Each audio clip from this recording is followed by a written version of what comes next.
एक राजा था जिसका नाम स्पर्श था। वह माँ भगवती का बहुत बड़ा पुजारी था। वह दिन रात माँ दुर्गा की पूजा करता था।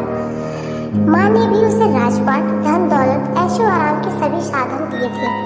कमी थी तो सिर्फ यह कि उनके घर में कोई संतान नहीं थी। यह गम उन्हें दिन रात सताता था।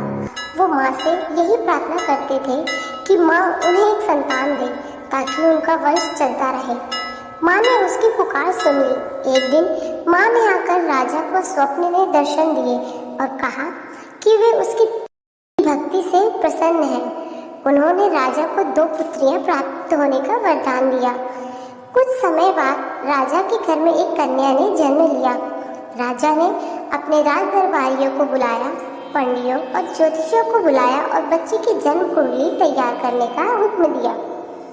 पंडितों और ज्योतिषियों ने उस बच्ची की जन्म कुंडली तैयार की और कहा, हे राजन, यह कन्या तो साक्षात देवी है। यह कन्या जहाँ भी कदम रखेगी वहाँ खुशियाँ ही खुशियाँ होंगी। यह कन्या भी भगवती की पुजारी होंगी। उस कन्या का नाम तारा रखा गया। थोड़े समय बाद राजा के घर वरदान के अनुसार एक और कन्या ने जन्म लिया। मंगलवार का दिन था। पंडितों और ज्योतिषियों ने जब कुंडली तैयार की तो उदास हो गए।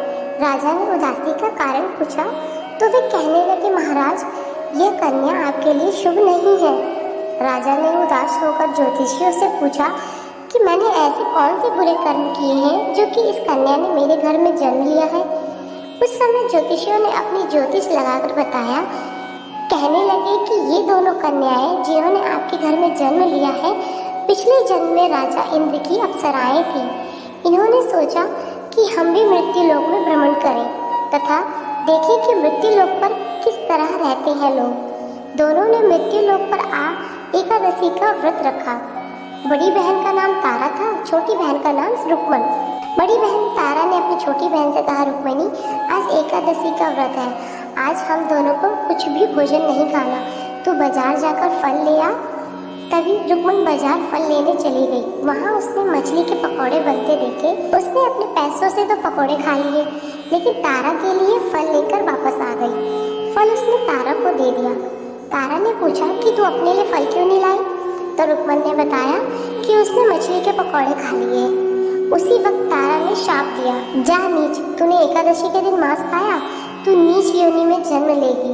जा, मैं तुझे श्राप देती हूँ, तू छिपकली बनकर सारी उम्र मांस और कीड़े मकोड़े खाती रहेगी। उसी शहर में एक ऋषि गुरु गोरख अपने शिष्यों के साथ रहते थे। उनके शिष्यों में एक चेला तेज स्वभाव का तथा घमंडी था। एक दिन वो घमंडी शिष्य पानी का कमंडल भरकर खुले स्थान में एकांत में जाकर तपस्या कर बैठने लगा। वो अपनी तपस्या में लीन ही था। उसी समय उधर से एक प्यासी कपिला गाय आ गई। उस ऋषि के पास पड़े कमंडल में पानी पीने के लिए उसने मुंह डाला और सारा पानी पी गई।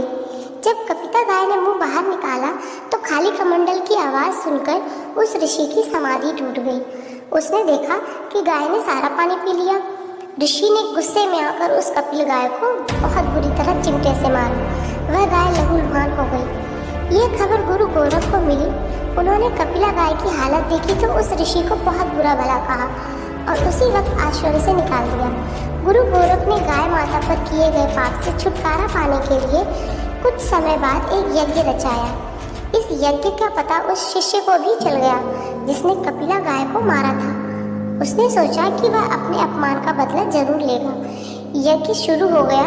उस चेले ने एक पक्षी का रूप धारण किया और चोंच में सर्प लेकर भंडारे में फेंक दिया, जिसका किसी को पता तक नहीं चला।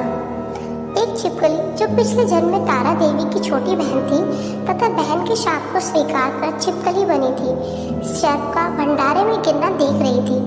उसे त्याग और परोपकार की शिक्षा अब तक याद थी। वह भंडारा खत्म होने तक घर की दीवार पर चिपकी रही समय की प्रतीक्षा करती रही। कई लोगों के प्राण बचाने हेतु उसने अपने प्राण न्यौछावर कर लेने का मन ही मन निश्चय कर लिया था। अब खीर भंडारे में दी जाने वाली थी। वालों की आंखों के सामने वह छिपकली दीवार से कूदकर कढ़ाई में जा गिरी। नादान लोग छिपकली को भला बुरा कहने लगे, लेकिन जब कढ़ाई खाली करने लगे तो उन्होंने उसमें मरे हुए सांप को देखा। तब सबको मालूम हुआ कि छिपकली ने अपने प्राण देकर उन सबके प्राणों की रक्षा की है।